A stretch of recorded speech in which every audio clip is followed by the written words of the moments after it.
Hi friends, இன்றைக்கி நம்ம உரமருந்து தம்பிக்கு ஊற்ற போகிறோம். அந்த உரமருந்து கொடுக்குறனால என்னென்ன நன்மைகள் தெரிஞ்சுட்டு கொடுப்போம். சில பேருக்கு உரமருந்து கொடுக்க மாட்டாங்க, பயப்படுவாங்க அது கொடுக்கறனால இதை ஆகிடுமோன்ட்டு. அதனால் பயப்பட தேவையே இல்லைங்க. இதில் என்ன நன்மைகள் இருக்குன்னு ஃபஸ்ட் நம்ம பார்த்துக்கலாம். நீங்களே தெரிஞ்சுக்கோங்க, அப்புறமா உங்கள் குழந்தைங்களுக்கு கொடுங்க. ஃபஸ்ட்டு வந்து பார்த்திங்கன்னா இது வசம்புன்னு சொல்லுவாங்க. ஆக்சுவலாக இது பேர் சொல்லக்கூடாது, உங்களுக்கு தெரியணுக்காக நான் சொல்கிறேன். இது பேர் வந்து பிள்ளை வளர்ப்பான்னு சொல்லுவாங்க, இல்லைனா வந்துட்டு பேர் சொல்லாது. இந்த 3 பேரில் எது சொன்னாலும் நாட்டு மருந்து கடையில் உங்களுக்கு தருவாங்க. ஸோ அதை வாங்கிக்கோங்க. இதில் என்ன நன்மைகள்னு பார்த்திங்கன்னா, பசி எடுக்காமல் இருக்க குழந்தைங்களுக்கு பசி எடுக்கும், நோய் எதிர்ப்பு சக்தி, அப்புறம் பார்த்திங்கன்னா மலச்சிக்கல் ப்ராப்ளம் சரியாகும், சளி, இருமல், பால் வந்து செரிக்காமல் சில குழந்தைங்க வாமிட் எடுத்துகிட்டே இருப்பாங்க, அவங்களுக்கு இது கேட்கும். இன்னும் 3 வயசு வரைக்கும் இந்த எல்லா மருந்துமே நீங்கள் கொடுக்கலாம். இதில் அளவு இருக்குது, நான் அளவு அப்புறமா எப்படி கொடுக்கணும்னு சொல்கிறேன் ஊத்துறப்ப. நெக்ஸ்ட்டு பார்த்துடலாம். நெக்ஸ்ட்டு பார்த்தீங்கன்னா இது ஜாதிக்காய் கொடுக்கறதுனால குழந்தைங்க நல்லா தூங்குவாங்க. அழுதுகிட்டே இருப்பாங்க சில குழந்தைங்க, ரொம்ப நேரம் அழுதுகிட்டே இருப்பாங்க, எதுக்குன்னே தெரியாது, பசி இருக்காது தூக்கமும் இருக்காது, அழுதுகிட்டே இருப்பாங்க. அவங்களுக்கு இந்த மருந்து நல்லா கேட்கும். அப்புறம் பார்த்தீங்கன்னா ரொம்ப வந்துட்டு மோஷன் போயிட்டு இருந்தாங்கனாலும் சரியாகும் அந்த மருந்து. நெக்ஸ்ட்டு மாச்சிக்காய். இந்த மாசிக்காய் கொடுக்கறதுனால என்ன பயன்கள்னு பார்த்தீங்கன்னா, சிறுநீர் சில குழந்தைங்க போகிறப்ப அழுவாங்க, முக்கி போவாங்க, இல்லைனா போகிறப்போ ரொம்ப சூட்டில் அழுவாங்க, அழுதுகிட்டே போவாங்க. முக்கியமாக கை குழந்தைங்க இந்த ப்ராப்ளம் கண்டிப்பாக இருக்கும். ஸோ அவங்களுக்கு இது கேட்கும். அப்புறம் பார்த்திங்கன்னா குடல் புண், வாய்ப்புன்றதுனால இந்த மாச்சிக்காய் வந்து கேட்கும். அப்புறம் பால் பெருங்காயம், இது வந்து கேஸ் ப்ராப்ளம் இருக்க குழந்தைங்களுக்கு சரியாயிடும். இப்போ நம்ம பால் கொடுக்குறப்ப நம்ம ஏதோ வாயு சம்மந்தமான உணவுகள் சாப்பிட்ருக்கலாம், உருளைக்கிழங்கு, இந்த மாதிரி நிறைய ஐட்டம் இருக்குல்ல, அதெல்லாம் சாப்பிட்றப்ப குழந்தைங்களுக்கு வந்து கேஸ் போகாமல் அழுதுகிட்டே இருப்பாங்க, அவங்களும் இந்த பால் பெருங்காயம் கேட்கும். இது வந்து சித்திரத்தை, இது வந்து 1 வயசுக்கு மேலே கொடுங்க.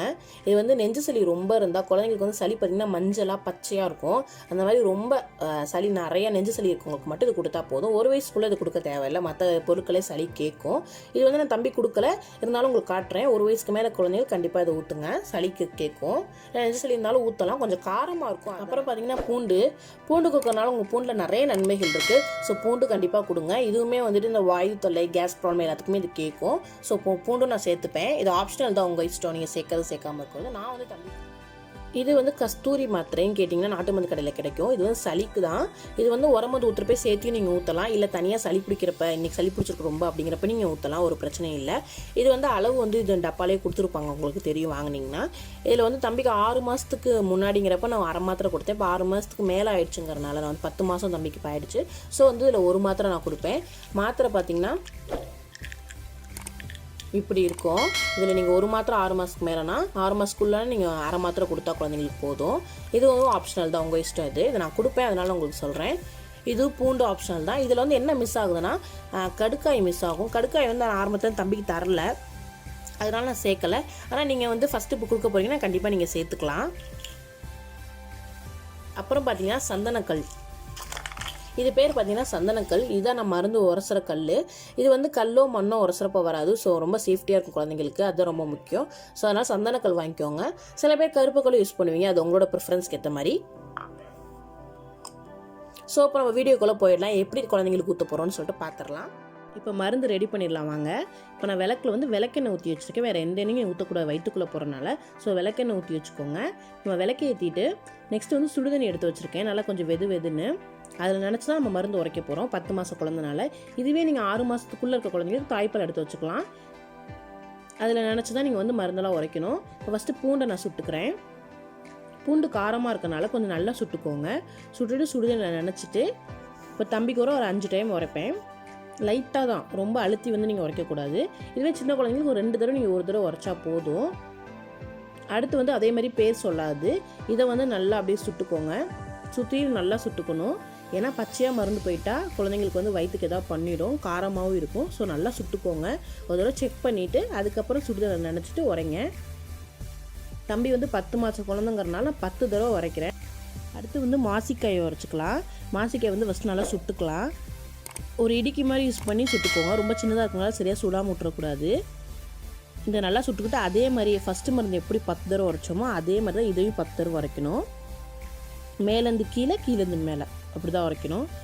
அப்புறம் பார்த்திங்கன்னா இது எப்போலேருந்து கொடுக்கலான்னு பார்த்தீங்கன்னா குழந்தைங்களுக்கு 16ஆவது நாள்லேருந்து கொடுக்கலாம். 16 நாள் தலைக்கு ஊற்றி இந்த மருந்து கொடுங்க. அப்புறம் விட்டுட்டிங்க அப்படின்னா 30ஆம் நாள் தலைக்கு ஊற்றி கொடுக்கலாம். இந்த 2 தடவையுமே கொடுக்கலாம். அதுக்கப்புறம் அப்படியே நீங்கள் ஃபாலோ பண்ணிக்கலாம். இது வந்து நீங்கள் எப்படி கொடுக்கணும்னா, இப்போ 1 மாத குழந்தைன்னா ஒரே ஒரு தடவை மேலேருந்து கீழே கீழேருந்து மேலே ஒரே ஒரு தடவை உரைச்சா போகுது எல்லா மருந்தையுமே. இதுவே ஒரு 2 மாத குழந்தைன்னா 2 தடவை அதே மாதிரி மேலேருந்து கீழே கீழேருந்து மேலே. அதே மாதிரி 3 வயசு வரைக்கும் குழந்தைங்களுக்கு கொடுக்கலாம்.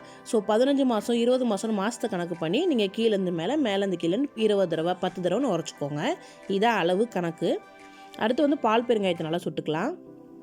இந்த மருந்து நம்ம பாரம்பரியமான மருந்து. நம்ம தாத்தா பாட்டி நம்ம முன்னோர்கள் எல்லாருமே குடிச்சு வளர்ந்தது தான். ஸோ நம்ம அப்பா அம்மா கூட இது குடிச்சு வளர்ந்தவங்க தான். ஸோ ரொம்ப நல்லது. நீங்கள் பயப்படாமல் இந்த மருந்து கொடுங்க. இதை கொடுக்குற பிள்ளைங்களுக்கு வந்து கண்டிப்பாக டாக்டர்கிட்ட அடிக்கடி போக வேண்டிய அவசியமே இருக்காது. இப்போ நம்ம அந்த பால் பெருங்காயத்தையும் அதே மாதிரி சுடுதலில் நினச்சி 10 தடவை உரைச்சிக்கலாம். இது நீங்கள் வந்துட்டு வாரத்தில் மற்ற நாளில் எப்படி கொடுக்கலாம் பார்த்தீங்கன்னா, தலை குளிச்சா மட்டும்தான் கொடுக்கணும் இல்லை. குழந்தைங்களுக்கு வயிறு பிரச்சனையாக இருக்குது, சரியாக மோஷன் போகல அப்படிங்கிறப்ப நீங்கள் உடம்பு குத்தி இதை கொடுக்கலாம். அடுத்து ஜாதிக்காய், இதையும் அதே மாதிரி நல்லா சுட்டுட்டு சுடுதலில் நினச்சி 10 தடவை உரைச்சிக்கலாம். சாப்பிட்ற குழந்தைங்களுக்கு நீங்கள் ஈவினிங் டைம்லையும் கொடுக்கலாம். வயிறு சரியில்லைங்கிறப்ப நீங்கள் கொடுக்கலாம். வாரத்தில் 2 முறை கண்டிப்பாக இதை நீங்கள் கொடுத்துருங்க. சளி மாத்திரை சளி இருக்கப்போ நீங்கள் கொடுத்தா மட்டும் போதும். இது வந்து தம்பிக்கு நான் சளி இருக்கப்போ மட்டும்தான் கொடுப்பேன்.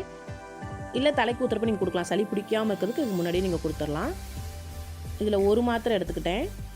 இதை அப்படியே சுடுதலில் நினச்சிக்கணும். மறந்து சுற்றாதீங்க. இது டேரெக்டாக மாத்திரை வந்து சுடுதலில் நினச்சிட்டு இதை நல்லா உரைச்சிக்கிட்டு கொஞ்சம் சின்ன சின்ன பீஸ் இருந்தால் அதெல்லாம் எடுத்துருங்க. குழந்தைக்கு தொண்டையில் சிக்கிக்கக்கூடாது. கொஞ்சம் தண்ணி ஊற்றி அப்படியே குழச்சி சங்கில் அதை ட்ரான்ஸ்ஃபர் பண்ணிக்கலாம். இந்த மருந்து கொடுக்குறப்போ ஒரு ரூல்ஸ் மட்டும் நீங்கள் கண்டிப்பாக ஃபாலோ பண்ணணும். இந்த மருந்து கொடுத்துட்டீங்க அப்படின்னா 1/4 மணி நேரம் கழிச்சு தான் நீங்கள் பால் கொடுக்கணும், இல்லை சாப்பாடு விட்டுறது எல்லாமே. ஏன்னா நீங்கள் மருந்து கொடுத்துட்டு உடனே நீங்கள் பால் கொடுத்தீங்கன்னா எல்லாமே வாமிட் வந்துடும். இல்லை அப்போ பால் கொடுத்துட்டு நீங்கள் மருந்து கொடுத்தீங்கன்னா அப்படியும் வாமிட் வந்துடும். ஸோ தலை குளிச்சுட்டு நீங்கள் உடனே இந்த மருந்தை ஊற்றிடுங்க. அதுக்கப்புறம் நீங்கள் வந்துட்டு பால் கொடுங்க ஒரு 1/4 மணி நேரம் கழிச்சு. அதான் ரொம்ப நல்லது. இப்போ மருந்து ரெடி ஆயிடுச்சு. தம்பிக்கு ரொம்ப கசக்குங்கிறனால கொஞ்சம் சுடுதண்ணி ஆட் பண்ணிக்கிறேன். நீங்களும் இது மாதிரி ஆட் பண்ணி கொடுங்க, குடிச்சுப்பாங்க. இது வந்து சங்கிலியே நான் ஊற்றுறப்ப கொஞ்சம் செதறிடும், இல்லை தம்பி துப்புவான், எதாவது பண்ணிடுவாங்கிறனால நான் பில்லரில் தான் கொடுப்பேன். ஸோ நீங்கள் உங்களுக்கு எப்படி கம்ஃபர்டபுளாக இருக்கோ அப்படி கொடுத்துக்கோங்க. இப்போ தம்பிக்கு நான் கொடுத்தே உங்களுக்கு காட்டுறேன். நம்ம ரேயான் குட்டி மருந்துக்காக வெயிட்டிங். ஸோ நம்ம மருந்து கொடுத்துடலாம். எப்பயுமே குழந்தைங்களுக்கு மருந்து தரப்போ அவங்கள ஃப்ரீயாக விடுங்க. ரொம்ப நசுக்கி பிடிக்காமல் பயமுத்தான் மருந்து கொடுங்க, அவங்க குடிச்சுப்பாங்க. ஸோ இந்த வீடியோ கண்டிப்பாக உங்களுக்கு பிடிச்சிருக்குன்னு நான் நம்புகிறேன். பிடிச்சிருந்தா லைக் பண்ணுங்கள், ஷேர் பண்ணுங்கள், கமெண்ட் பண்ணுங்கள். முக்கியமாக நம்ம சேனலுக்கு சப்ஸ்கிரைப் பண்ணுங்கள். தேங்க்யூ.